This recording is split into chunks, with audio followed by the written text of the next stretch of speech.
చిన్న ప్రార్థన చేసుకుని వాక్యదానంలోకి వెళ్ళిపోదాం. ప్రేమ నమ్మకం కలిగిన మా పరలోకపు తండ్రి, మమ్మల్ని ప్రేమించి మీరు ఇచ్చిన మరొక దినాన్ని బట్టి వందనాలు. ఈ దినం ప్రభు దినం నాయన. ప్రభు పునరుద్ధరణ, మాకు పునరుద్ధరణ జీవాన్ని మాకు అనుగ్రహించినటువంటి దినం నాయన.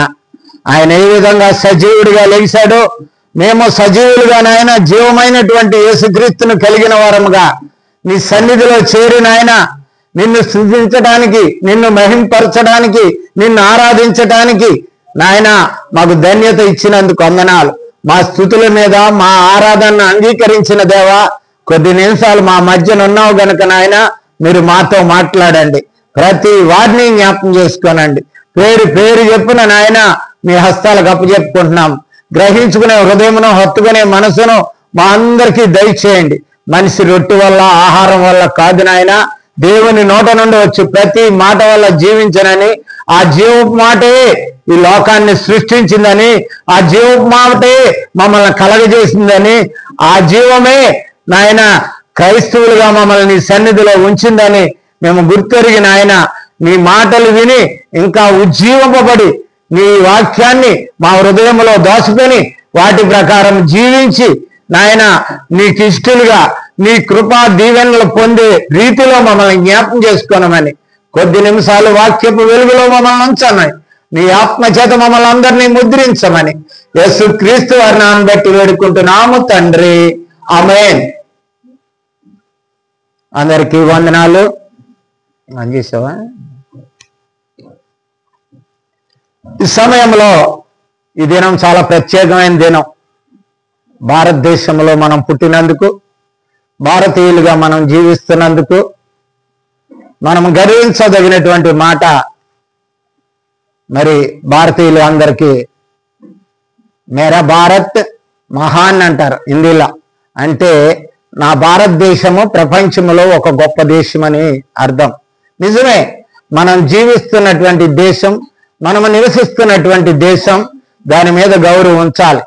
కనుక ఆ విధంగా మనం ఈ దినాన్ని, మన భారతదేశంలో అనేక మంది ఈ దినాన్ని మరి గణతంత్ర దినోత్సవంగా చేసుకుంటారు. గణతంత్రము అని అంటే, గణ అంటే ప్రజలు, తంత్రము అంటే యంత్రాంగము. గణము అంటే జనమే పరిపాలించుట, జనముచే ఎన్నుకోబడినటువంటి పరిపాలకులు, జనమే పరిపాలకులు, జనమే పాలింపబడేవారు, పరిపాలించేవారు కూడా జనమైనందుకు ఈ దినాన్ని మరి ప్రతి సంవత్సరము జనవరి 26 మరి 26న ఈ యొక్క గణతంత్ర దినోత్సవం జరుపుకోవటం ఆనవాయితీ భారతదేశంలో. ఇది ఒక గౌరవ పదం, దేశభక్తికి సూచన. మంచిది. మనము క్రైస్తవులంగా కూడా మనము కూడా ఒకసారి ఆలోచించాలి. మనము మన దేశాన్ని ఇంతకు ముందు 1957కి ముందు మనం ఒక అధికారంలో ఉండేవాళ్ళం. మన భారతదేశము బ్రిటిష్ సామ్రాజ్యం, తూర్పు ఇండియా మరి వర్తక వ్యాపార కంపెనీ అని మన భారతదేశానికి వర్తకం చేసుకోవడానికి వచ్చినటువంటి బ్రిటిష్ వారు మరి మన దేశాన్ని పరిపాలించి మనం స్వాధీనపరుచుకొని వాళ్ళు మరి రాజ్యాంగం ప్రకారం మనల్ని పరిపాలించినటువంటి ఆ పరిస్థితులు మన చరిత్రకారులు కానీ మన పుస్తకాల్లో కానీ మనకి తెలుస్తూనే ఉంది.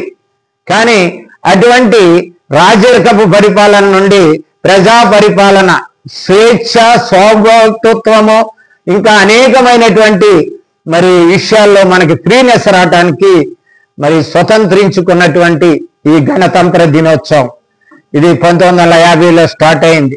సరే, మనం వాక్యంలోకి వెళదాం.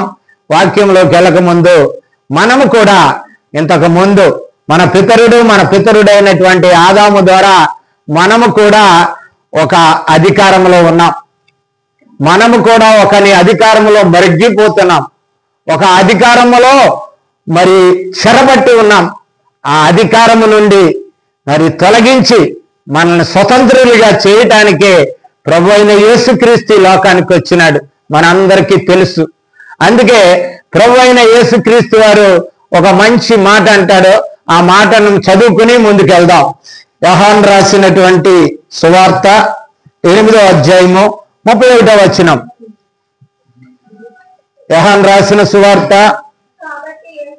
కాబట్టి యేసు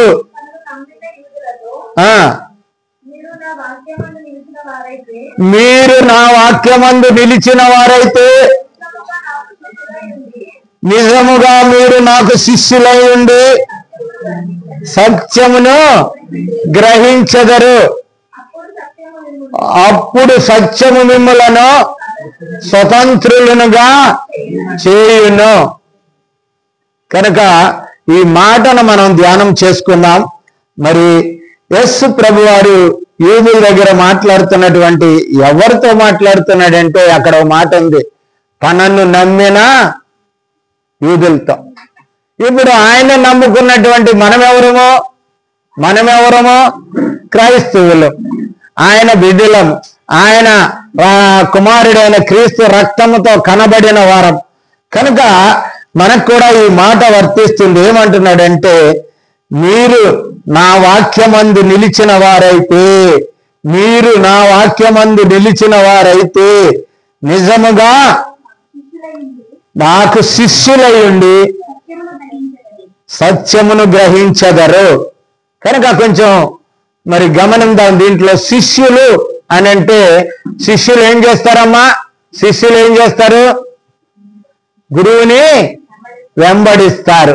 శిష్యులు ఎప్పుడు కూడా గురువుని వెంబడిస్తారు. కనుక మన ఇక్కడ ప్రభు అయిన మాట ఏమంటున్నారు, మీరు నాకు శిష్యులై ఉన్నట్లయితే, నా యందు విశ్వాసం ఉంచినట్లయితే, నా మీద నమ్మకం ఉంచట్లయితే మీరు, అందుకే మత్తయి సువార్త మరి 28వ వచనం, సమస్త జనులను నాకు శిష్యులుగా చేయుడి అన్నాడు. శిష్యులుగా అయినట్లయితే అంటే ప్రభు అయినటువంటి యేసుక్రీస్తు నామములో, అంటే తండ్రి కుమార పరిశుద్ధాత్మ నామములో బాప్తిసం పొంది క్రైస్తవులుగా తీర్చబడి యేసుక్రీస్తుకు కలిగిన నామాన్ని ధరించుకున్న వారైతే అని అంటున్నాడు. నా వాక్యమందు నిలవాలి. ఆయన వాక్యములో నిలవటం అంటే ఏంటమ్మా? వాక్యమందు నిలవటం అంటే ఏమిటి? వాక్యంలో నిలవటం అంటే అర్థమైందండి? వాక్యంలో నిలవటం అంటే మరి గట్టు మీద పెట్టి ఉండటం కాదు. సాధారణంగా మరి నిజమైనవి ఈ లోకంలో అనేకమైనవి ఉండొచ్చు. ఇది నిజం, ఇది నిజం, ఇది నిజం, ఇది నిజం అని చెప్పుకోవచ్చు. కానీ సత్యం ఒక్కటే. ఈ ప్రపంచానికి సత్యం ఒక్కటే. ఆ సత్యము ప్రభు అయినటువంటి యేసుక్రీస్తు. అందుకే ఆయన ఒక మాట అన్నాడు, యోహాను సువార్త 17:17లో, సత్యమందు వీరిని ప్రతిష్ఠ చేయము, నా వాక్యమే సత్యము. ప్రతిష్ఠింపబడ్డవా? ప్రతిష్ఠించుకున్నట అంటే ఏమిటో తెలుసా?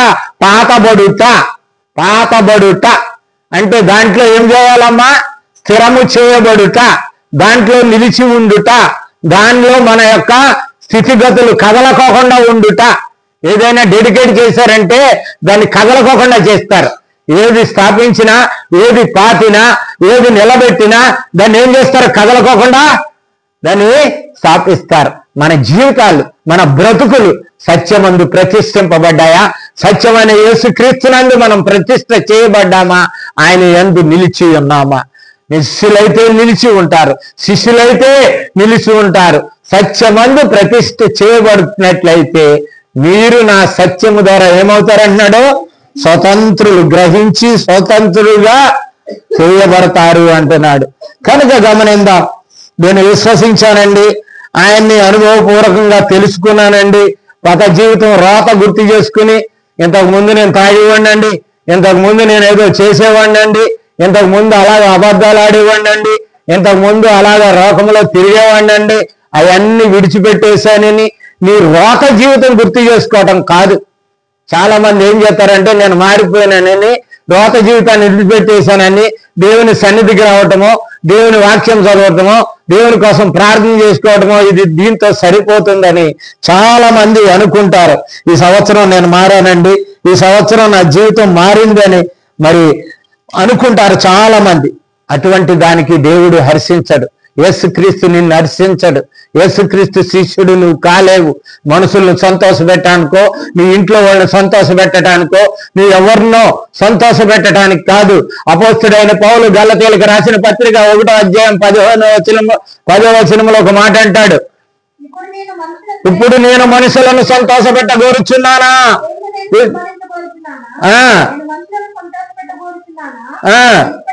ఎప్పటికి ఎల్లప్పుడూ మనుషుల కోసమే నేను దేవుని సన్నిధిస్తాను. మనుషులతో గొప్ప అనిపించుకోవడానికి. నేనేదో మారిపోయాను అనుకుంటే కాదు.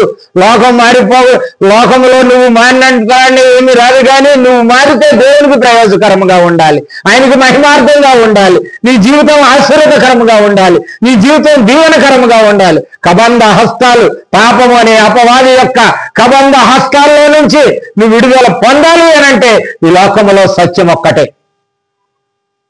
ఆ సత్యమే ప్రభు అయినటువంటి యేసుక్రీస్తు. ఆయన మాత్రమే నిన్ను ఆ పాప బంధకాల నుండి, అపవాది చేతుల నుండి, అపవాది సామ్రాజ్యంలో నుంచి, అపవాది యొక్క అబంధ హస్తాల నుండి నీకు విడుదల ఇవ్వగలడు. కనుక ప్రభు అయిన యేసుక్రీస్తు అదే చెప్తున్నాడు. తను నమ్మిన యూదులతో ఈ మాట అంటున్నాడు, మీరు నా సత్యమందు నిలిచిన వారైతే, నా సత్యమందు నిలిచిన వారైతే నాకు శిష్యులై ఉండి నిజముగా మీరేం పొందుతారు? గ్రహించగలరు. సత్యాన్ని గ్రహించాలి. సత్యమైన యేసుక్రీస్తు ఎవరో తెలియాలి.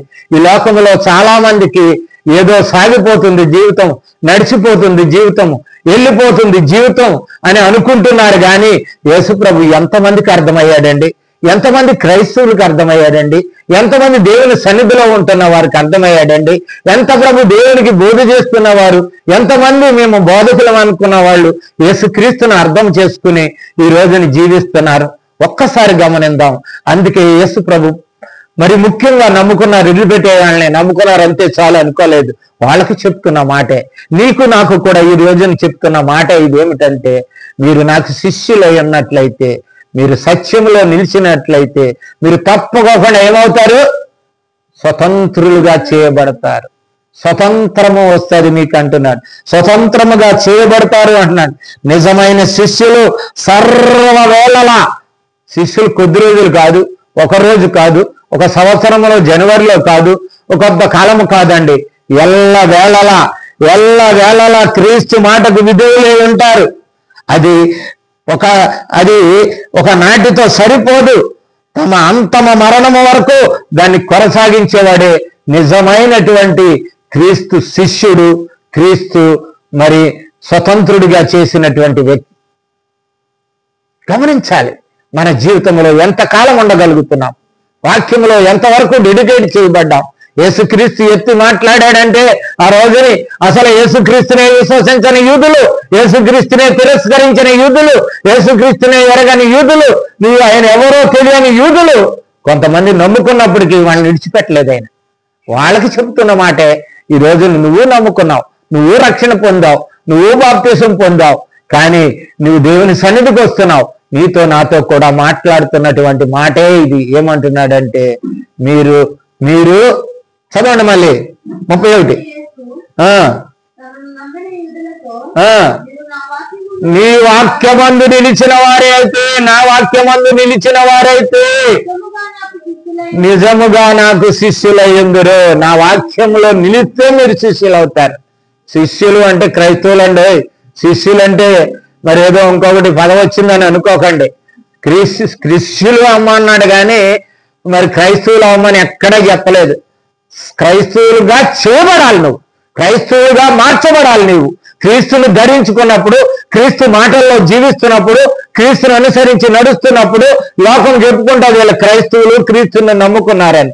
కానీ యేసుప్రభు ఏం చేయమన్నాడు తెలుసా?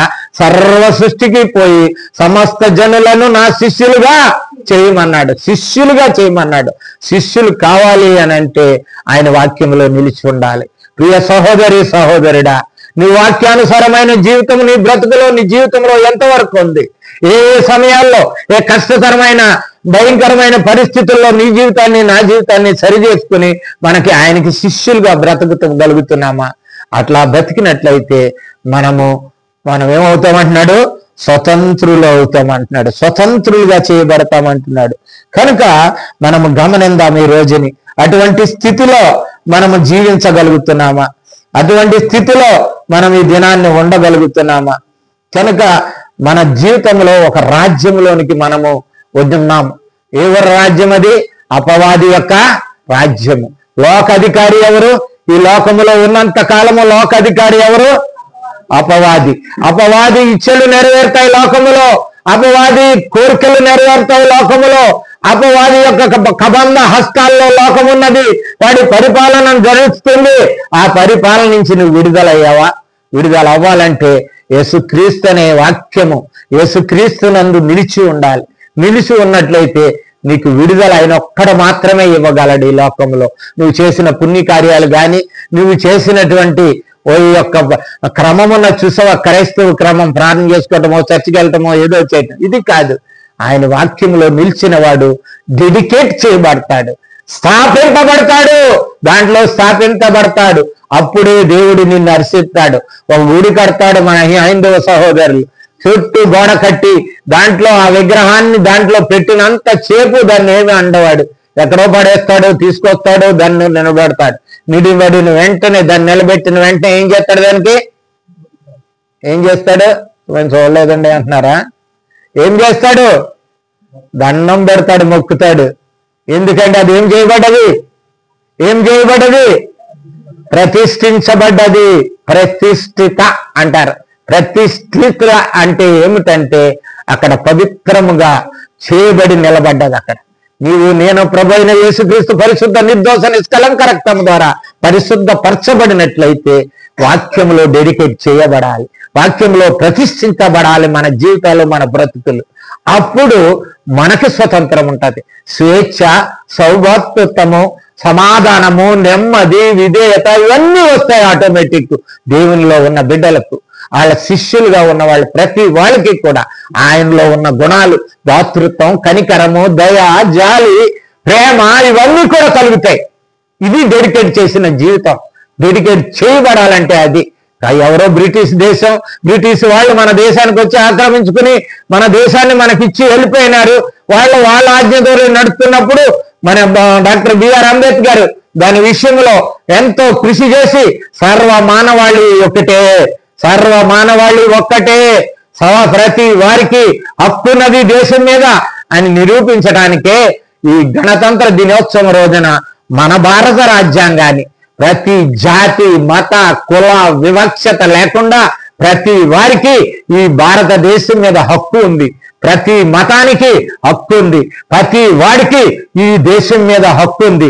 ప్రతి వాడికి ఈ దేశం మీద గౌరవం ఉంది అని ఎలాగా అనగలిగాడో ఆయన ఈ రోజున ప్రభు అయిన యేసుక్రీస్తు అంటున్నాడు, నీవు గనక నా వాక్యంలో ప్రతిష్ఠింపబడినట్లయితే, నా వాక్యంలో ప్రతిష్ఠించబడ్డావా, నా వాక్యంలో నువ్వు నిలిచి ఉన్నావా, నువ్వు చుట్టూ చూస్తుంటే లోకం కనబడుతుందా, దేవుని వాక్యం కనబడుతుందా?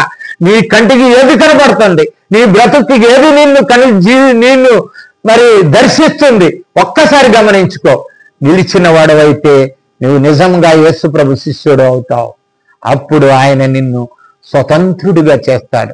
స్వతంత్రుడు అంటే ఏదో ఈ లోకంలో ఇష్టానుసారంగా జీవించటం కాదు. కనుక ఈ మాటలు కొద్ది నిమిషాలు మనం ధ్యానం చేసుకుందాం.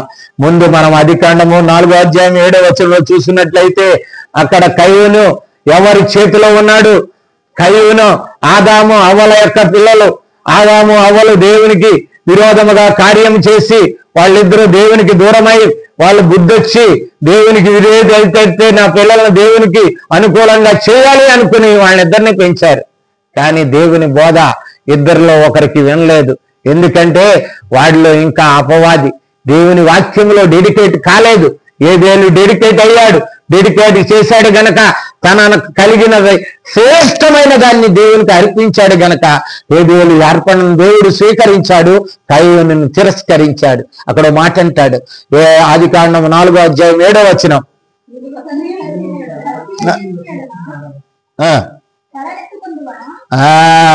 సత్క్రియ చేయని ఎడల తల ఎత్తుకొనవా అని ఉంటది అక్కడ.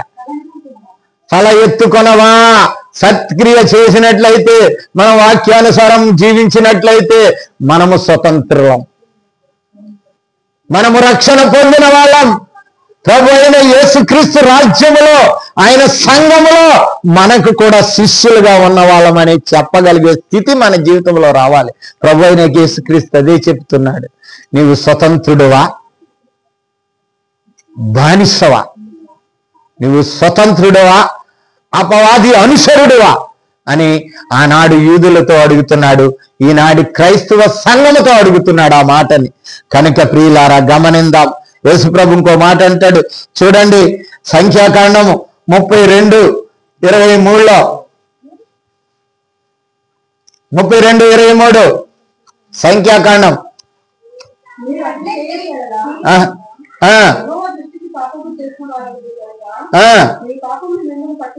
పాపము మనల్ని ఏం చేస్తుందండి? పట్టుకొని బంధిస్తుంది.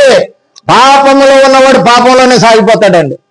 పాపంలో ఉన్నాడు బయటికి రావాలంటే ప్రభు అయిన యేసుక్రీస్తునందు విశ్వాసం ఉంచాలి, ఆయన వాక్యానుసారమైన జీవితంగా కట్టుకోవాలి. తను వాక్యంలో కట్టబడినప్పుడే డెడికేట్ అంటారు. వాక్యంలో కట్టబడాలి, వాక్యంలో ఉన్నప్పుడు మాత్రమే అది డెడికేట్ అంటారు. అటువంటి డెడికేట్ చేయబడాలి మనం. కనుక పాపము నిన్ను పట్టుకొనును, తర్వాత మాట ఉంది అని తెలుసుకొనుడి.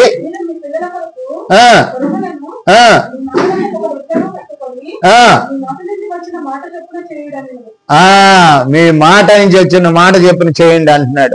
కనుక ప్రియులారా, ఈ రోజున మనం వాక్యంలో డెడికేట్ అయ్యామా?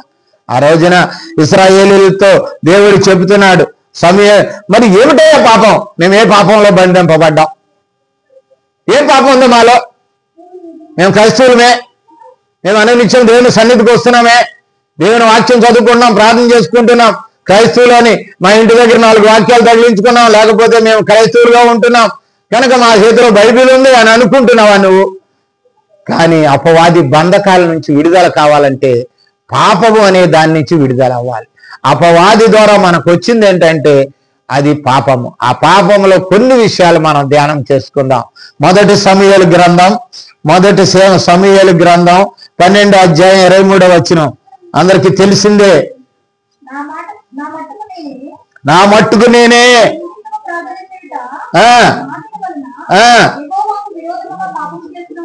అది నువ్వు ఇంకా బంధకాల్లో ఉన్నట్లయితే ఇతరుల కోసం ప్రార్థన చేయలేకపోతున్నావు. నీకున్న పాపం ఏంటో తెలుసా? వ్యభిచరించడం కాదు, దొంగిలించడం కాదు, లేకపోతే ఎవరిదన్నా దోచుకోవటం కాదు, లేకపోతే ఇంకో విధంగా కాదట. ఏమంటున్నాడు? ఇతరుల కొరకు మనసు ఇప్పి ప్రార్థన చేయగలుగుతున్నావా? నీ మనసు ఇప్పి ఇతరుల కొరకు ప్రార్థన చేయకపోతే అపవాది నిన్ను ఇంకా ఏం చేస్తున్నట్టు? ఏలుతున్నట్టు, మోసం చేస్తున్నట్టు. ఇతరుల కొరకు ప్రార్థన చేయకపోతే నేను దేవునికి విరోధం అంటున్నాడు. ఎవరైనా మాట్లాడేది భక్తుడైనటువంటి సమూయేలు గారు. సమూయేలు ఒక ప్రవక్త. ఆయన అంటున్నాడు, నేను ఇతరులందరి కోసం మనసు విప్పి ప్రార్థన చేయకపోతే నేను యెహోవా దృష్టికి పాపము చేసిన వాడు. 15:23 చూడండి అక్కడ. 15:23 మొదటి సమూయేలు. తొందరగా వెళ్దాం.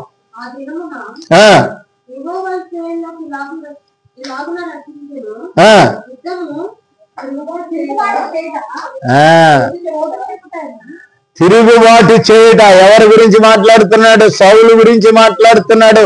దేవుని మాటను తిరస్కరించడమే తిరుగుబాటు అండి. దేవుని వాక్యాన్ని అనుసరించకపోవటమే తిరుగుబాటు. ఏంటయ్యా నా తిరుగుబాటు?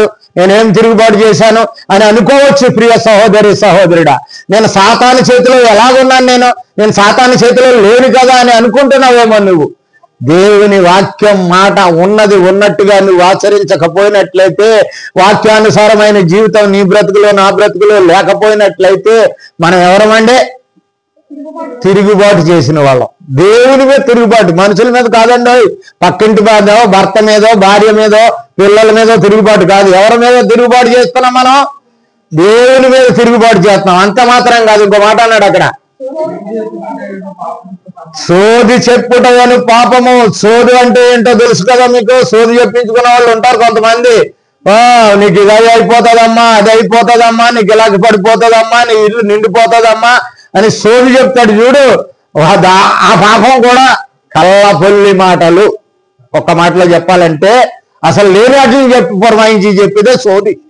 లేని దాన్ని పురమాయించి చెప్పేదాన్ని ఏమంటారంటే సోది అంటారు. సోది చెప్పేవాళ్ళు చాలా మంది ఉంటారు. అమ్మా నీ అంత మంచిదని లేదమ్మా, నీ మొఖం చూస్తే చాలు, నీ కళ చూస్తే అంటే టక్కన పడిపోతుంది, టక్కన బుట్టలో పడిపోద్ది కదా, వేసుకుని వెళ్ళిపోతాడు సాతాను గారు.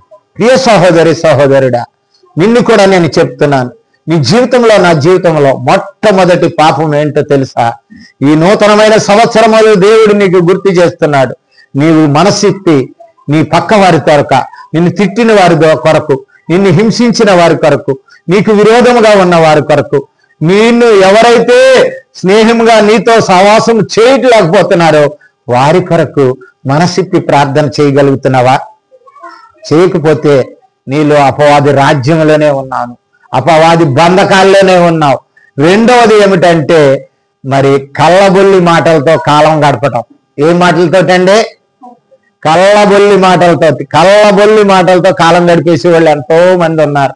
అక్కడ చెప్పి ఇక్కడ చెప్పి, కాస్త వాళ్ళు చెప్పి వీళ్ళు చెప్పి, అంత ఏదో మనల్ని చెప్పేసి గొప్పలు చెప్పుకుని బతికే వాళ్ళు ఎంతో మంది ఉన్నారు. వాళ్ళు ఏంటంటే సూదుళ్ళు అంట. మళ్ళీ కింద మాట అంటారు అక్కడే మూర్ఖత. మూర్ఖత అంటే ఏంటంటే మూర్ఖత చెప్పాలి ప్రియులారా మీరు. మూర్ఖత,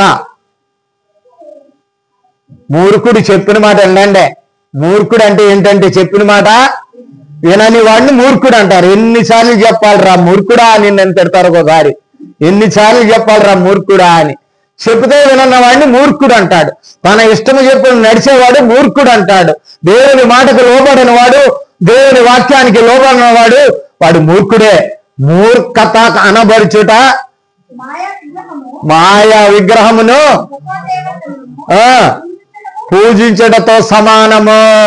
నేను విగ్రహారాధన ఎక్కడుందో నేను దేవుని మాటకు నువ్వు విధేయుడు కాకపోయినట్లయితే నువ్వు విగ్రహారాధకుడివే.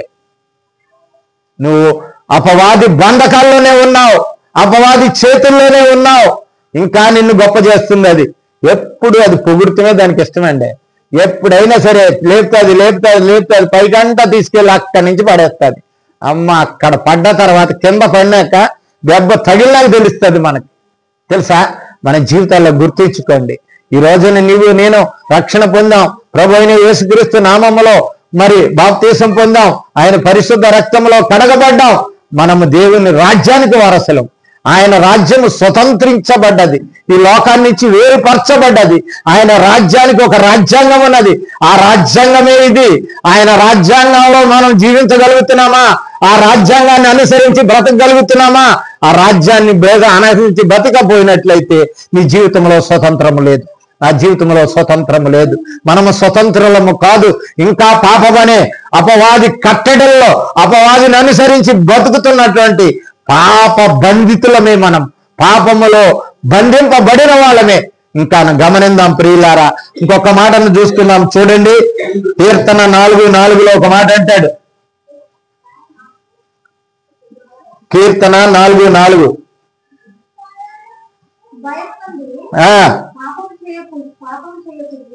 భయము నుండి. భయం ఒక పాపం అండి. చాలా గమనించాలి. చాలా మంది లోకంలో ఈ రోజుని వెళ్తున్నది ఏంటో తెలుసా? భయం అనే పాపం. భయం భయంకరమైనటువంటి పాపం అండి. అన్ని పాపాల కంటే మించింది ఏంటో తెలుసా? భయం. భయం అంటే ఇంకొక లోనకి వెళ్ళండి ఒక్క మాట. భయం అనే మాటకి ఏంటి భయం చెప్పండి? ఆలోచించలేకపోతున్నా. భయం అంటే నమ్మకం లేకపోవటం అండి, విశ్వాసం లేకపోవటమే. ఆయన అభయం ఇచ్చాడు. నేను మీ జీవితాంతం నేను ఇమ్మానుయేలుగా ఈ లోకానికి వచ్చాను. కష్టాల్లో, నష్టాల్లో, బాధల్లో, ఇబ్బందుల్లో, శ్రమల్లో, శోధనలో మీకు తోడు ఉండే ఇమ్మానుయేలుగా నేను ఈ లోకానికి వచ్చాను. సదాకాలము మీతో ఉంటాను. ఎక్కడ 2-3 నా నామమున ఉందిరో అక్కడ నేనుంటానన్న యేసుక్రీస్తు మనకు తోడుగా ఉన్నాడని గ్రహించుకొనక ప్రతిదానికి భయపడుతుంట ఒక పాపం. ప్రతిదానికి నువ్వు భయపడుతున్నావంటే అది ఏమిటండి? పాపమే. పాపమే అది. అంటే ఆయన యందు అవిశ్వాసం అన్నమాట. నువ్వు విశ్వాసం లేదు, నీకు దేవుని మీద నమ్మకం లేదు. నమ్మకం లేకపోవడమే ఒక పాపం. నీ జీవితంలో అటువంటి పాపం నిన్ను ఏడిపిస్తుందా? ఇంకా నువ్వు స్వతంత్రుడు కాలేదా? నాకేదో జరిగిపోద్ది, ఏదో అయిపోద్ది, ఏదో అయిపోతుంది, నాకేదో వచ్చేస్తుంది అని భయం ఉన్నట్లయితే అన్ని పాపాలకి మించినటువంటి భయంకరమైనటువంటి పాపం అదే. అది అపవాది నీలో పుట్టించినటువంటి గొప్ప పాపం అది. ప్రభువైన యేసుక్రీస్తు ఉండగా ఆయన నీకు ఇచ్చిన అభయాన్ని బట్టి, ఆయన నీకు ఇచ్చిన వాగ్దానాలను బట్టి నిజంగా నువ్వు ఆయన వాక్యంలో నిల్చున్నట్లయితే భయపడవలసిన అవసరత నీ జీవితంలో లేదు.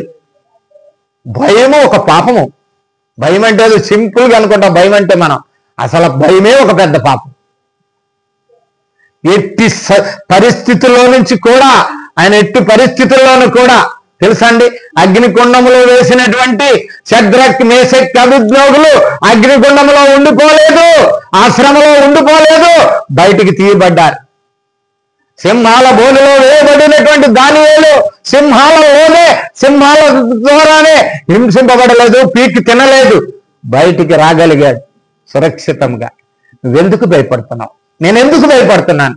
ఎందుకు మనం భయపడుతున్నాం? భయం ఒక భయంకరమైన పాపం. భయమే ఒక భయంకరమైన వేదన. భయమే ఒక భయంకరమైనటువంటి పాపం. నిన్ను పట్టుకుంది, అది నిన్ను ఏడిపిస్తుంది, నువ్వు సర్వనాశనం అయ్యే వరకు కూడా ఇది పెట్టదు. చాలా మంది కూడా క్రైస్తవులు భయపడతారు. క్రైస్తవులు భయపడవలసిన అవసరత లేదండి. యేసుప్రభు వారు 365 సార్లు చెప్పాడు, భయపడకుడి, భయపడకుడి, భయపడకుడి. సంవత్సరానికి 365 రోజులుంటే 366 సార్లు చెప్పాడు ఆయన బైబిల్లో, భయపడకుడి, భయపడకుడి. ఎందుకు తెలుసా? భయం భయంకరమైన పాపం. భయమే ఒక భయంకరమైనటువంటి పాపం. మరి అటువంటి పాపములో బంధింపబడ్డావా? ప్రభువైన యేసుక్రీస్తు నా వాక్యంలో నిలుపు, నా వాక్యాన్ని నిలబడు, నా వాక్యంలో పాతుకున్నట్లయితే నీకు చుట్టూ వాక్యమే కనపడతాయి, ఆయన వాగ్దానాలే కనపడతాయి. ఈ నూతన సంవత్సరంలో ఆయన వాగ్దానాలను ఒకసారి గుర్తు చేసుకో. ఈ జీవితంలో ఆయన చేసినటువంటి మేలు గుర్తు చేసుకో. ఆయన ఇచ్చినటువంటి గొప్ప ధన్యతను గుర్తు చేసుకో. నువ్వు ఒకప్పుడు ఏమిటి, ఇప్పుడు ఏమిటి, ఒక్కసారి చూసుకో నిలబడి. ఆయన నిన్ను డెడికేట్ చేసుకున్నట్లయితే తప్పకుండా నువ్వు స్వతంత్రురాలు అవుతావు. ఆయన శిష్యులుగా ఆయన వాక్యాన్ని అనుసరిస్తాం. మనం ఒక్కసారి గమనిద్దాం మన జీవితాల్లో ఏ విధంగా ఉంటాం. యవనస్తులు ఈ రోజున పాడైపోతున్నారు, దేవుని సన్నిధికి రాలేకపోతున్నారు, రక్షణ అన్నప్పటికీ భయపడిపోయి దూరం వెళ్ళిపోతున్నారు. ఏమైపోతాదో అని తల్లిదండ్రులు కూడా ప్రోత్సహించలేని పరిస్థితి.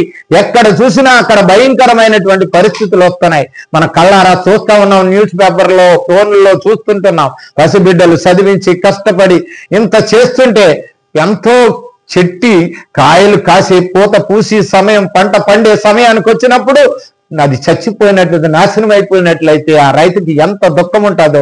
నీవు నీ కుమారుని పెంచి పెద్ద చేసిన తర్వాత నీ కుమారుల దగ్గర అటువంటి దుష్టకరమైనటువంటి దుర్వార్తను నువ్వు వినకూడదు అని అంటే నీ పిల్లలు దేవుని కాపుదలలోకి తీసుకురా.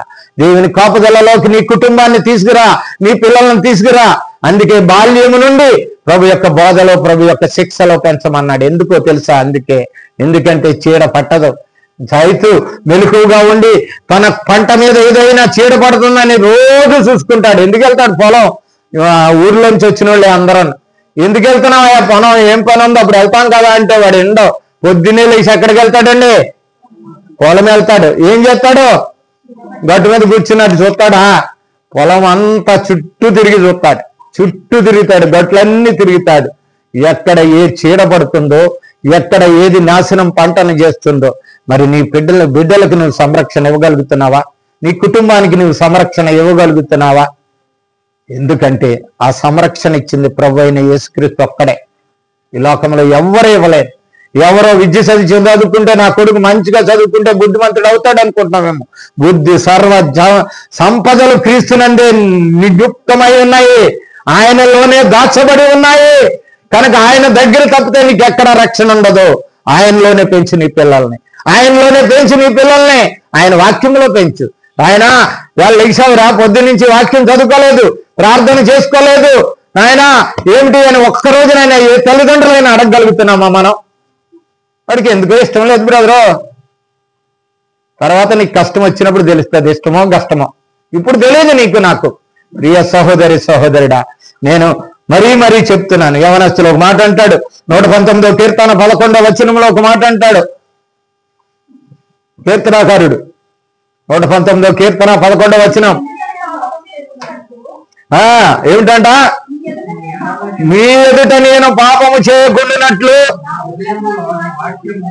నా హృదయంలో నీ వాక్యమును కొంచెం డెడికేట్ చేసుకున్నాను. నా హృదయంలో నేను పాపం చేయకోకుండా ఉండాలంటే ఏం చేయాలండి? మనం వాక్యంలో డెడికేట్ అవ్వాలి. వాక్యాన్ని స్థాపించుకోవాలి మన హృదయంలో దాచుకోవాలి. ఎన్నో ఆలోచనలు దాగుంటాయి మన ఉద్యోగం, తెలుసా అండి? ఎక్కువ హార్ట్ అటాక్లు ఎవరికి వస్తాయి? మా ఊళ్ళకి వస్తున్నాయి, ఆడోళ్ళకి తక్కువ వస్తున్నాయి. కారణం ఏంటో తెలుసా? చెప్పగలరా? ఆడోళ్ళు ఏం చేస్తారు తెలుసా? మనసులో దాచుకోరు వాళ్ళు, ఖాళీ చేసేసుకుంటారు. మొగుడి దగ్గర, పిల్లల దగ్గర, బయట దగ్గర అవన్నీ ఏం చేసుకుంటారు? వాళ్ళు దాచుకునే అన్ని బయట కక్కేస్తారు. ఈడేం చేస్తాడు తెలుసా? ఎక్కడ సిగ్గుపడిపోతానో, ఎక్కడ లోబడిపోతానో అని అన్ని దాచుకుంటాడు. ఎక్కువ హార్ట్ అటాక్లు. నిన్న నా సహోదరుడు, మంచి సహదాసుడు ఎలీషా బ్రదర్, నాకు మంచి స్నేహితుడు. నేను సేవలకు వచ్చినప్పుడు ఆయన సేవలకు రాలేదు. నా వాక్యం ఫస్ట్గా ఆయన అక్కడ మరి అది సంజయ్ గాంధీ నగర్లో విన్నాడు. తర్వాత ఆయన ఒక వెల్డర్గా ఉంటే రక్షణ పొందాడు. గుంటూరు అయింది కనుక ఆయనకి ఇద్దరు కొడుకులు కనుక మంచిగా సేవ చేస్తున్నాడు. ఆయన పని చేస్తున్నాడు. ఆయన తప్పేమీ అంటలేదు. ఆయన దేవుడు పిలుచుకున్నాడు. మంచి పనోడయ్యాడు. ఆయన జీవనోపాధి చేసుకుంటూ మంచి పనోడయ్యాడు. ఇద్దరు కొడుకులు, ఒక కొడుక్కి పెళ్లి చేశాడు, ఇంకో కొడుక్కి పెళ్లి చేయాలి. కనుక ఆయన ఆ మనవరాలు యొక్క అన్నప్రసన్నం రేపు. ఏమిటండి? అన్నప్రసన్నం రేపు. కనుక ఆయన ఏం చేశాడంటే వాళ్ళ నాన్నని, వాళ్ళ అమ్మని, బంధువులందరినీ రమ్మన్నాడు. ఏం ట్రైన్ అది? కృష్ణా డిస్టిక్ నుంచి వచ్చేది. మచిలీపట్నం ఎక్స్ప్రెస్కి రమ్మన్నాడు. పొద్దున్నే 6 గంటలకి 5:30కి వచ్చేసిందంట. ఆ కొడుకుని తీసుకుని కారు వేసుకుని, పెద్ద కారు తీసుకుని వెళ్ళాడు. ఆయన కారే తీసుకుని వెళ్ళి వాళ్ళ నాన్నని కౌగులించుకుని అందరినీ కారులో ఎక్కించుకుని వాళ్ళ నాన్న పక్కన కూర్చుని వస్తూనే ఉండగా బోయినపల్లి వచ్చేటప్పటికి వెంటనే అన్నా అన్నాడు. అంతే, ఒక్క మాట. వాళ్ళ నాన్న ఊళ్ళో పడిపోయాడు, ప్రాణం విడిచాడు. 48 సంవత్సరాలు ఆయనకి. ప్రియులారా, ఎందుకు చెప్తున్నానంటే, మనకు ఉదాహరణ ఎందుకు చెప్తున్నానంటే, నేను చెప్తున్నాను మన జీవితాలు శాశ్వతం కాదు. నీ దగ్గర కండ ఉండొచ్చు, వయసు ఉండొచ్చు, రోజులు ఉండొచ్చు, బ్రతుకు ఉండొచ్చు, నీకు సంపద ఉండొచ్చు, నీకు పిల్లలు ఉండొచ్చు, నీకు రక్త సంబంధులు ఎవరో ఉండారనుకోవచ్చు. కానీ ఎందుకు చెప్తున్నానంటే, జీవితం శాశ్వతం కాదనే చెప్తున్నాను. ఆయన చావుని నేను తిరస్కరించట్లేదు, ఆయన చావుకి నేను చెడ్డ చెప్పట్లేదు.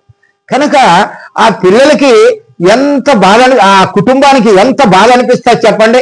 ఈ రోజున ఆయన వాక్యం చెప్పాలి, దేవుని సన్నిధిలో నిలబడి. ఆయన సంఘంలోనే ఆయన శరీరాన్ని ఉంచారు. ఇప్పుడు ఈ చర్చ అయినాక చేస్తానన్నారు. ఆయన బాడీని అక్కడే ఉంచారు. నేను వెళ్ళి చూసినప్పటికీ ఆయన అలా పండుకున్నట్లు ఉంది, లేబులవా అన్నట్టు అనిపించింది అనమాట. అంత ఆరోగ్యంగా, అంత ఫ్రెష్గా, ఏ బలహీనం లేకుండా ఉన్నాడు. మన జీవితాలకి టైం లేకపోవచ్చు. మనం నా పిల్లలకి ఇది చేస్తాను, నా పిల్లలకి అది చేస్తాను, నా పిల్లలకి ఇది చూస్తాను, నా పిల్లలకి అది నేను అనుభవిస్తాను అని నీ జీవితంలో, నా జీవితంలో మనం అనుకోవచ్చు. కానీ సమయం లేకపోతే ధనికుడు అనుకున్నాడు, అనేక దినాలకి సంపాదించింది పెట్టేశాను, నా ప్రాణమా తిను తాగు సుఖించు అన్నాడు. ఈ రాత్రే నీ ప్రాణం అడిగితే నువ్వు సంపాదించినది ఎవరికి అడుగు? నువ్వు సంపాదించుకున్నావు. నీ పిల్లల్ని ఇచ్చాడు దేవుడు, నీకు కుటుంబాన్ని ఇచ్చాడు, నీకు సమస్తం ఇచ్చాడు ఈ లోకంలో. కానీ ఆయన ఇచ్చినటువంటి రక్షణలో నువ్వు డెడికేట్ చేయబడ్డావా? అవి సత్క్రియలు అంటారు. నీ పిల్లల్ని జాగ్రత్తగా ఉంచుకోవాలి, నీ యొక్క స్థితిలో ఉంచుకోవాలి. 133, 119, 133 మాట ఒకటి చదువుకున్నా. 133 మాట, నీ వాక్యమును బట్టి నా అడుగులు స్థిరపరచుము. చాలా మంది చూడండి, నించోమండి, ఒక కుర్రోడు నించోమనండి. ఒక్కొక్కడు నిన్న అక్కడ వాక్యం చెప్తున్నాడు. కుర్రోడు మంచి ఎడ్యుకేటెడ్ అంట. వాడు మంచి కుర్రోడు 4 మాటలు చెప్తున్నాడు. కాళ్ళు అలాగే నిర్ధానం లేదు, డ్యాన్స్ చేస్తానే ఉన్నాడు. పిల్లలు నుంచోమనండి, ఇప్పుడు నుంచారు, కాళ్ళు కదుపుతూనే ఉంటారు. వాక్యంలో నిలబడాలి మన జీవితం. వాక్యంలో నిలబడినప్పుడు మాత్రమే అందుకే యేసు ప్రభు నిలిచి ఉన్నట్లయితే అన్నాడు. మనది స్థిరత్వం లేదు. ఒకసారి అడుగెట్టేస్తాం, ఒకసారి బయట వేస్తాం, ఒకసారి అడుగేస్తాం, ఇటు వేస్తాం. ఏదైనా అవసరం వస్తే బయటకు వెళ్ళిపోతాం, లేకపోతే మళ్ళీ వచ్చేస్తే రాత్రి పెద్ద గోస పెట్టేస్తాం. ఏం ఉపయోగం మన జీవితానికి? కనుక గమనించుకుందాం, కొన్ని మాటలు నేర్చుకుందాం. ఈ దినంలో ఒక మాటని నేను మీకు వినిపిస్తాను, చూడండి. 30 యోహాను సువార్త 15వ అధ్యాయము 6వ వచనం. తొందరగా చూడాలి.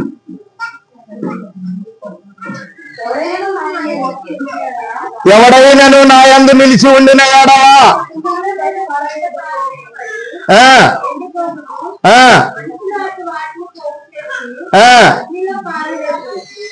ఎవడైనా నా వాక్యమందు నిలిచి లేకపోయినట్లయితే నువ్వు దాహుదైపోతావు. ద్రాక్షవల్లి గురించి చెప్తున్నాడు. ద్రాక్షవల్లి యేసుక్రీస్తు అయితే ద్రాక్ష తీగలు నువ్వు నేను. ఈ తీగలు ఎక్కడుండాలి? ఎక్కడ ఫలించాలంటే ఎక్కడుండాలి? మంచిగా ఉండాలంటే ఎక్కడుండాలి? యేసుప్రభులో ఉండాలి. యేసుప్రభులో నుంచి నువ్వు తొలగినావు అనుకో కదండి, తొలగినట్లయితే ఏం చేస్తారో చెత్తనంతని ఏం చేస్తారు? పోగు చేసి కాల్చేస్తారు. మన జీవితాలు కూడా అంతే, మన బ్రతుకులు కూడా అంతే. మనము అగ్నికి ఆహుతి అయ్యే వాళ్ళమా? ఆ నిత్యత్వం అనే దేవునితో ఉండదగిన వాళ్ళమా? ఒక్కసారి ఆలోచించుకుందాం మన జీవితాలని. యేసు ప్రభు వారు మరి ఆనాటి ఇశ్రాయేలీయులకు చెప్తున్నాడు మాట, కనుక గమనించుకుందాం మనం. లోకా సువార్త 7వ వచనం కూడా చదవమా? 7వ వచనం. నా యందు మీరును మీ యందు నా మాటలను నిలిచి ఉన్న ఎడల మీకేది ఇష్టమో అడుగుడి. నీ అవసరత తీర్చడానికి ఆయన నిలిచి ఉండాలి. నువ్వు అడిగి ఎన్ని ప్రార్థనలు చేసినా ఏండో, నువ్వు నిలవాలి వాక్యంలో. వాక్యమానుసారమైన జీవితం కలిగి నువ్వు అడిగి ఆయనకి ఇష్టలువై అడిగినప్పుడు ప్రతి అవసరత ఆయన తీరుస్తాడు. 8 కూడా చదువుకుందాం.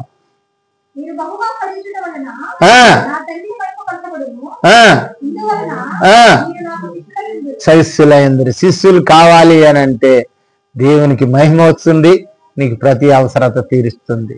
నువ్వు స్వతంత్రుడిగా ఉంటావు. పాపం అనే బంధకాల నుంచి విడుదల పొందుతావు. అపవాది కబంధ హస్తాల నుంచి నీకు విడుదల దొరుకుతుంది. నీకు స్వాతంత్రం ఉంది. స్వేచ్ఛ ఉన్నది దేవునిలో. అడిగే హక్కు ఉన్నది దేవుణ్ణి కదండి. పౌర హక్కులు అంటారు, మీరు విన్నారో లేదో. ఫండమెంటల్ రైట్స్ అంటారు ఇంగ్లీష్లో. ఫండమెంటల్ రైట్స్ అంటారు. ఎప్పుడన్నా ఉన్నారా? పిల్లలు చదువుకునే వాళ్ళకి ఉంటుంది అది. ఫండమెంటల్ రైట్స్ అంటే పౌర హక్కులు అంటారు. దేశం వల్ల మనకు ప్రయోజనము. ఈ దేశంలో మనం జీవిస్తున్నందుకు ఫండమెంటల్ రైట్స్ మనకు ఉన్నాయి. మన దేశంలో మనం ఏదైనా సరే ఆ రైట్స్ 15 రైట్లు ఉన్నాయి. ఈ 15 రైట్లు మనకు హక్కులవి. కానీ దేవుని రాజ్యంలో ఉన్నావనుకో నువ్వు, దేవుని వాక్యంలో ఉన్నావనుకో నువ్వు, ఆయన రాజ్యము స్వతంత్రించుకున్నావు అనుకో నువ్వు, నీకు కూడా దేవుడు హక్కులు ఇచ్చాడు. ఆయన అడిగే హక్కు ఇచ్చాడు, పొందే హక్కు ఇచ్చాడు. ఆయన దగ్గర నుంచి నీ ఏ లోటు ఉందో, ఏ కష్టం ఉందో, ఏ నష్టం ఉందో, ఏ బాధ ఉందో, ఏ ఇబ్బంది ఉందో, అది నీకు ఆయన దగ్గర నుంచి పొందే హక్కు దేవుడు నీకు ఇస్తాడు. గమనించుకో ఒక్కసారి. భారతదేశంలో ప్రతి హక్కు ఉంది మనకు. దాన్ని రాజ్యాంగం అన్నారు. ఆ రాజ్యాంగంలో అనేకమైనటువంటి హక్కులు ఉన్నాయి మనకి. ఆర్టికల్స్ అంటారు దాన్ని. ఫలాని ఆర్టికల్కి నెంబర్ ఇచ్చారు. ఆర్టికల్ అప్లై చేసుకుంటే ఎవరైనా నీ స్వాతంత్రానికి అడ్డు వచ్చినట్లయితే, నీకున్న స్వేచ్ఛకు అడ్డు తగిలినట్లయితే, నువ్వు ఆర్టికల్ అప్లై చేసినట్లయితే గవర్నమెంటే నీకేం చేస్తుంది? రక్షణ ఇస్తాడు. ఈ రోజున ప్రభు అయిన యేసుక్రీస్తు నీకు రక్షణ ఇస్తాడు. నీ వాక్యంలో నిలిచినట్లయితే. నీ వాక్యంలో నిలవకపోయినట్లయితే నీవు పోగు చేయబడిన వాడవు, పోగు చేయబడిన దానవు అయిపోతావు. ప్రియ సహోదరి, 8వ అధ్యాయం రోమియోలకు రాసిన పత్రిక 8వ అధ్యాయం 28వ వచనం. కొంచెం తొందరగా వెళ్దాం. 8వ అధ్యాయం 28వ వచనం అందరికీ తెలుసు. దేవుణ్ణి ప్రేమించే వారికి, అనగా ఆయన సంకల్పము ద్వారా పిలువబడిన వారికి మేలు కలుగుటకై సమస్తమును సమకూర్చబడి జరుగుతున్నాయి. ప్రేమించావా? ప్రేమించడం అంటే వాక్యాన్ని, ఆజ్ఞను అనుసరించి జీవించడమే ప్రేమించటం. మాట చెప్పిన బ్రతకటమే, దేవుని వాక్యం చెప్పిన బ్రతకటమే. ప్రేమించినట్లయితే నీకు సమస్తం సమకూర్చిస్తుంది ఈ రాజ్యంలో. దేవుని సంఘములో ఆయన రాజ్యంలో ఉన్న వాళ్ళని ఆయన పరిపాలిస్తున్నాడు కనుక ఆయన పరిపాలనలో ప్రతీది దయచేస్తాడు నీకు. నీ అవసరత ఎరిగిన ఆయన, నీ అక్కరత ఎరిగిన ఆయన, నీకున్న కష్టం ఎరుగును, నష్టం ఎరుగును, బాధ ఎరుగును, దుఃఖం ఎరుగును ఆయన. అదన్నీ తీరుస్తాడు ఆయన. కనుక ఆయన రాజ్యంలో నువ్వు ఉన్నావా? కనుక గమనించుకుందాం. 35, 39 కూడా చూడండి ఒక్క మాట. 35 క్రీస్తు ప్రేమ నుండి మనల్ని ఎడబాపు వాడు ఎవడు మనల్ని ఆ ప్రేమ నుండి దూరపరచగలడు? నువ్వు ప్రేమించట్లేదు, అందుకే నువ్వు ఎడబాటు అయిపోతున్నావు. ఏదో నామకార్థ క్రైస్తవులు అంటే అర్థమైందండి? మనకు బాగా తెలుసు అనుకుంటాను. నామకార్థము అంటే పేరు పెట్టుకున్న క్రైస్తవులు. బతికే క్రైస్తవులు కాదు. పేరు పెట్టుకున్న క్రైస్తవులు చాలా మంది ఉంటారు. కొంతమంది పండగ రోజున వస్తారు కదండి, కొంతమంది పండగ రోజున వస్తారు, కొంతమంది ఇంకొక విధాలుగా వస్తారు. ఏదైనా కష్టం వచ్చినప్పుడు, నష్టం వచ్చినప్పుడు. కానీ తర్వాత నష్టం తీరిపోయి కష్టం తీరిపోయింది అనుకో, మళ్ళీ అడ్రస్ కనపడరు ఏరియాకి. తెలుసా? మన స్థితి ఏమిటి మనం ఒకసారి గమనించుకుందాం. మన బ్రతికేంటి? ఎవడు ఎడబాపగలడు ఆయన ప్రేమ నుండి? మనం ఆయన్ని ప్రేమిస్తున్నాం, ఆయన మనల్ని ప్రేమించాడు. ఆయన ప్రేమను ఎవ్వరూ తీసేయలేరు. ఇంకో మాట ఉంది అక్కడ, శ్రమ అయినను, బాధ అయినను, కరువైనను,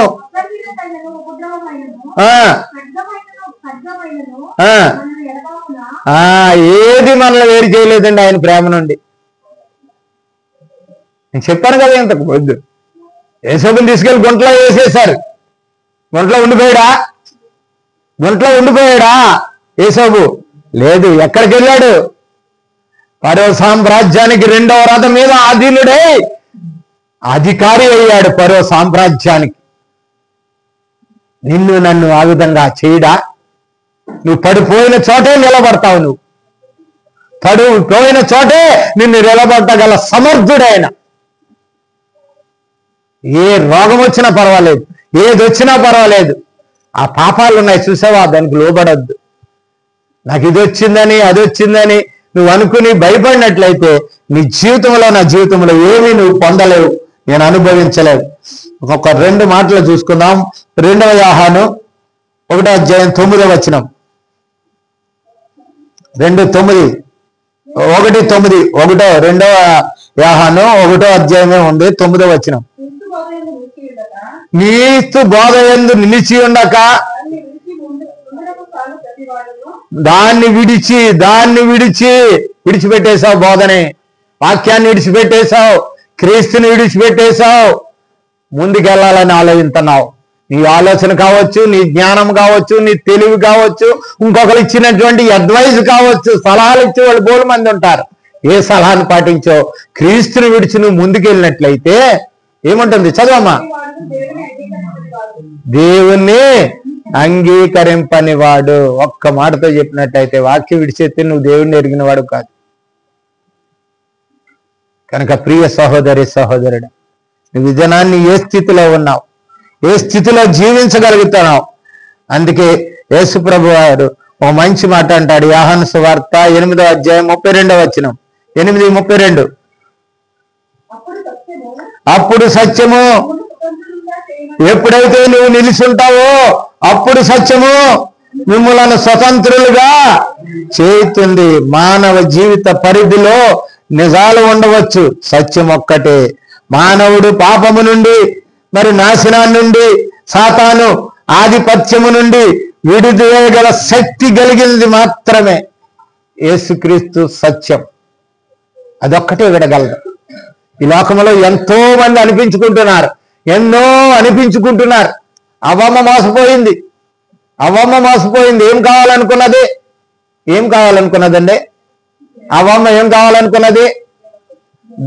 దేవత కావాలనుకున్నది. దూతలు కాదు, దేవత కావాలనుకున్నది.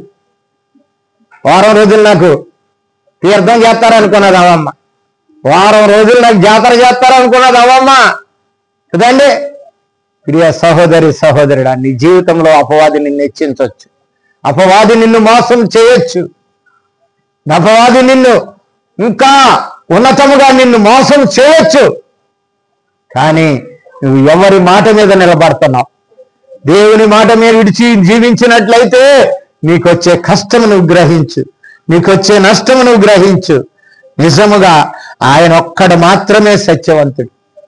ఆయనలోనే డెడికేట్. నీ వాక్యమే సత్యం, దాంట్లో డెడికేట్ చేయబడాలి. అది ఈ ప్రపంచంలో ఇంకో సత్యం లేదు, ఇంకొకటి సత్యం అంటానికి లేదు. సత్యం ఏదైనా అని అనుకున్నట్లయితే దాని వెనకాల కారణాలు ఉంటాయి. కానీ అని ఒక క్వశ్చన్ ఉంటుంది, కానీ అనే కామ అంటారు, కానీ అని అంటారు. కానీ అనే మాట ఎప్పుడన్నా రాశారా మీరు? వెన్న మీద రాసినప్పుడు కానీ ఇక్కడ ఒక కామ ఎత్తారు మీరు. కానీ అంటే ఇంకా ఉంది, మేము ఉంటాము కానీ కష్టం వచ్చినప్పుడు పక్కకి వెళ్ళిపోతాం. అది నిజం కాదు, అది సత్యం కాదు. కానీ అంటే అవునవును, లేకపోతే లేదు. అవునంటే అవును, కాదంటే కాదు. యేసుప్రభు మాట, యేసుప్రభు సత్యం ఎటువంటిదంటే ఒకసారి అన్నాడంటే అది అంతే, అవునంటే అవును, కాదంటే కాదు, జరిగి తీరుతుంది అది. ఆ విధంగా నువ్వు లేకపోయినట్లయితే సర్వనాశనం అయిపోతుంది. నీ దగ్గర డబ్బు ఉండొచ్చు. నేను ఒక సబ్జెక్టు తీస్తాను, పూర్తిగా చెప్తాను. లాస్ ఏంజల్స్ గురించి అందరూ వింటున్నారు తెలుసా? 4,400 ఎకరాల్లో ఉన్నటువంటి లాస్ ఏంజల్స్, కాలిఫోర్నియాలో, అమెరికాలో మహాపట్టణం. అది మహాపట్టణము. ఆ మహాపట్టణం, కాలిఫోర్నియా మహాపట్టణము సర్వనాశనం అయిపోయింది. సెలబ్రిటీస్, మినిస్టర్స్, హాలీవుడ్ సింటర్స్ ఒక్కొక్క ఇల్లు 45,000 కోట్లతో కట్టారంట. కోట్లతో కట్టారట. అటువంటి మహానగరం. మన సహోదరులు యూట్యూబ్ లో చెప్తున్నారు, ఎందుకు పోయింది ఆ కాలిఫోర్నియాలో ఉన్నటువంటి లాస్ ఏంజల్స్ ఉత్తర భాగం ఎందుకు పోయింది? మళ్ళీ నిన్న దక్షిణ భాగానికి వచ్చేసింది. విల్ ఫైర్ అన్నారు దానికి. విల్ ఫైర్ అంటే అర్థం తెలుసా మీకు? విల్ అంటే ఏంటండి?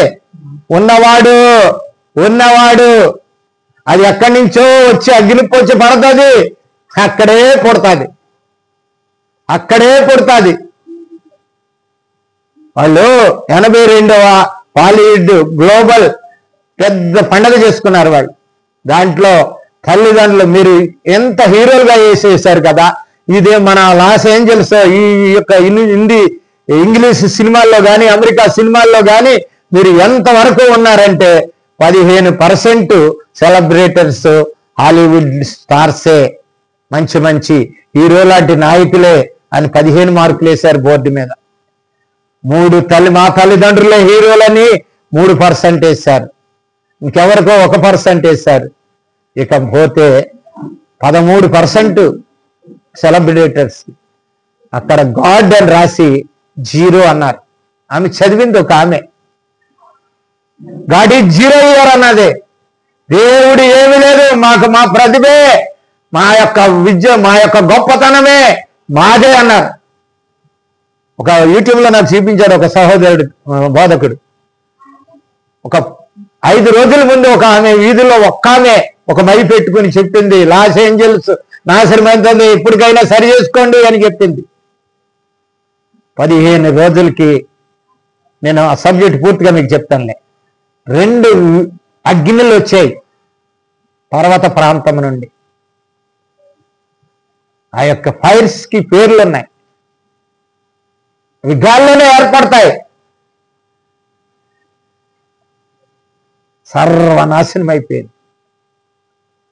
కట్టుబట్టలతో 27 మంది చనిపోయినారు. అనేక మంది క్షతగాత్రులు అయిపోయినారు.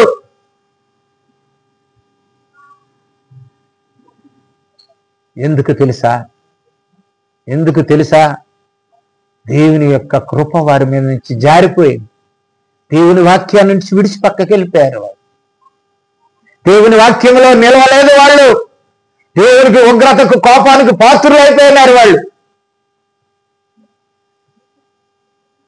ఎంతైనా పెట్టగలరు అగ్ని ఆర్పడానికి. 1500 హెలికాప్టర్ విమానాలు వాటర్ను పట్టుకెళ్ళి గుమ్మరిస్తుంటే అగ్ని పైకి వస్తుంది కానీ ఆగటం లేదు. ఇప్పుడు అక్కడ బూడిద ఉంది. ఆ ప్రాంతం అంతా బూడిదతో నిండిపోయింది. గమనించండి. నేను కావాలని చేశాడు దేవుడని నేను అన్నాను, కానీ దేవుని యొక్క మాటకు నిలబడపోతే మన జీవితాలు ఉగ్గుపోలే. గమనిద్దాం. 2 మాటలు నేర్చుకుందాం. 2 మాటలు నేర్చుకుందాం. కనుక 1 కొరింథీయులు ఒక మాట అంటాడు, మనం ఎవరమో ఒకసారి గుర్తు చేస్తున్నాడు. కొరింథీయులకు రాసిన మొదటి పత్రిక 2వ అధ్యాయం 12వ వచనం 16వ వచనం 12 నుంచి 16 వరకు. వాటిని తెలుసుకొనుటకై లౌకికాత్మను కాక దేవుని యొద్ద నుండి వచ్చే ఆత్మను కలిగి ఉన్నాము. మనిషి నేర్పు మాటలతో కాక ఆత్మ సంబంధమైనటువంటి సంగతులతో సరి చూసుకోవాలి. తెలుసా అండి, ఏ కష్టమో నష్టమో వచ్చిందంటే ఎక్కడికి వెళ్ళిపోతాడు ఈయన? ఎక్కడికి వెళ్ళిపోతాడండి? పిల్లకి అన్నప్రసాదం చేయాలన్నా, పెళ్లి చేయాలన్నా, గృహం డెడికేట్ చేయాలన్నా ఎక్కడికి వెళ్ళిపోతాడు? ఆత్మ దగ్గరికి వెళ్ళాడు, బయటికి వెళ్ళిపోతాడు. నేను ఎక్కడికి వెళ్తాడో వెళ్ళే వాళ్ళకి తెలుసు, మీకు తెలియదు అనుకో, వెళ్ళే వాళ్ళకి తెలుసు. ఎక్కడికి వెళ్ళిపోతున్నాం మనం తెలుసా? దేవుని కంటే మంచి మన జీవితాల్లో ఇంకొకటి ఉందా? యేసుక్రీస్తు కంటే మంచి మన బ్రతుకుల్లో ఒకటి ఉందా? వీరికంటే గొప్పవాడు ఇంకొక ఆయన ఉన్నాడా ఈ భూ ప్రపంచం మీద? నీ మంచిని ఆలోచించేవాడు, నీకు క్షేమం చేసేవాడు యేసుప్రభు తప్పితే ఇంకొకడు ఉన్నాడా మనకి? ఎందుకు మనం తొలగిపోతున్నాం? ఎందుకు పక్కకి వెళ్ళిపోతున్నాం? ఎందుకు లోకంలో పడిపోతున్నాం? ఎందుకు క్రీస్తు వాక్యాన్ని విడిచి పక్కకి వెళ్తున్నాం మనం?